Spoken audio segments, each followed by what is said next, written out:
পুজোর আগে দেশবাসীকে বড় উপহার মোদী সরকারের 4 থেকে কমিয়ে জিএসটি স্ল্যাব 2টি করা হলো। মধ্যবিত্তের মুখে চওড়া হাসি। সকাল থেকে লাগাতার আমরা প্রতিক্রিয়া আপনাদের শোনাচ্ছি। মানুষ তারা বলছেন জীবনদায়ী ওষুধের দাম কমেছে, তারা খুশি এবং সবথেকে বেশি গুরুত্বপূর্ণ জীবন বীমা এবং স্বাস্থ্য বীমায় শূন্য জিএসটি।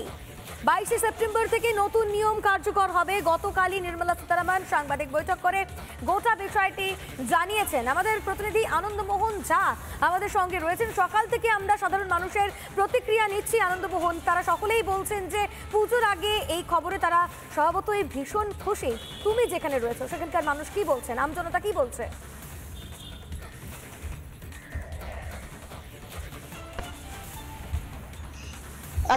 দেখো, আমি দাঁড়িয়ে রয়েছি সল্টলেকের আইএম মার্কেটে।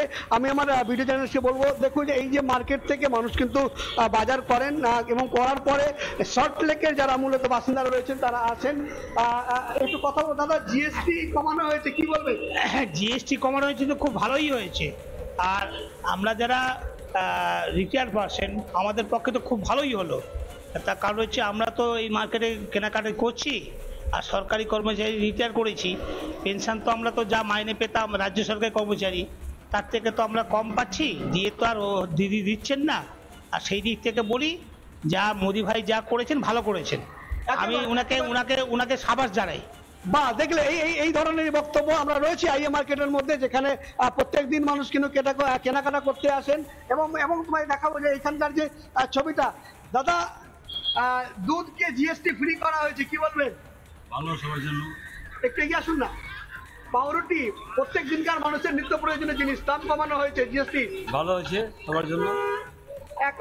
একদম চারিদিকে দেখবেন রয়েছেন, এখানে মানুষরা রয়েছেন। দাদা, একটু কথা বলবো আপনার সাথে যে জীবনদায়ী ওষুধের দাম কমানো হয়েছে, কি বলবেন আপনি? খুবই উপকারী হবে পশ্চিমবাংলার মানুষ আর ভারতবর্ষের মানুষরা।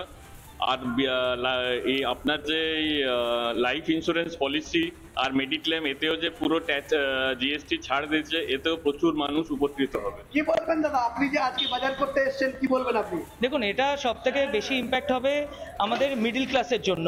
মিডল ক্লাস ফ্যামিলি হচ্ছে ইন্ডিয়াতে এখন মোটামুটি 30 থেকে 35%, এবং আমাদের জন্য এটা সব থেকে বড় উপহার।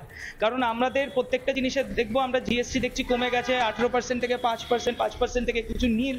তো এটা সিম্পলিফাইড জিএসটি হয়েছে যখন, আমাদের জন্য খুব সুবিধা হয়েছে। এটা কি বলবেন আজকে মোদী সরকার কি ধন্যবাদ জানাবেন? এটা তো অবশ্যই ধন্যবাদ জানাচ্ছি, কারণ এটা আমাদের পুজোর উপহার বলতে পারি। নবরাত্রির দিন আমাদের যেটা শুরু, সেই দিন 22 সেপ্টেম্বর থেকে এই জিএসটি লাগু হচ্ছে। হেলথ ইন্স্যুরেন্স আমাদের ইন্ডিয়াতে যেটা ম্যান্ডেটরি, কারণ চিকিৎসার খরচা তো বাড়তে থাকছে। তো ইন্স্যুরেন্স যদি লোকেরা করে, তাতে সাধারণ জনগণের সব থেকে বেশি উপকৃত হবে। একেবারে এইদিকে দেখবো যে পরপর যে বিভিন্ন নিত্য প্রয়োজনীয় জিনিসের দোকান রয়েছে। এখানে আমরা দেখতে পাচ্ছি যে এখানে বিভিন্ন ওষুধের দোকান রয়েছে, নিত্য প্রয়োজনীয় জিনিসের দোকান রয়েছে। আমরা একটু দাদা একটু কথা বলবো, বলছি যে জীবনদায়ী ওষুধের জিএসটি কমানো হয়েছে বা শূন্য করা হয়েছে, কি বলবেন আপনি? খুব ভালো হয়েছে, খুব ভালো, ভীষণ ভালো হয়েছে। মোদী সরকারের এই উদ্যোগকে কিভাবে আপনি দেখছেন একজন ওষুধের দোকানি হিসাবে? মোদী সরকারের উদ্যোগটা তো ভালোই দেখছি মোটামুটি, কিন্তু মাঝখানে দালাল চক্র যেভাবে সক্রিয়, তাতে তো জিএসটি কমলেও যে এদের উৎপাদটা যদি কমাতে পারতো তাইলে সবচেয়ে বেস্ট হতো। যেমন মিডিয়া যেটা করছে বা দালাল চক্র, শুধু মেডিসিন না, অন্যান্য ব্যাপারে সাধারণ মানুষের বক্তব্য আমরা শুনছি। আনন্দমোহন, যেখানে তারা বলছেন যে এই দাম কমলো, তাতে কিন্তু মধ্যবিত্তের জন্য বড় স্বস্তি, এবং প্রধানমন্ত্রী নরেন্দ্র মোদীকেও ধন্যবাদ জানাচ্ছেন অনেকে। আমরা শুনলাম সাধারণ মানুষের বক্তব্য। নানা ধরনের কন্টেন্ট দেখার জন্য লাইক করুন, শেয়ার করুন আমাদের ফেসবুক পেজ, সাবস্ক্রাইব করুন আমাদের ইউটিউব চ্যানেল। পাশাপাশি অন্যান্য ব্রেকিং নিউজের জন্য অবশ্যই চোখ রাখুন রিপাবলিক বাংলায়।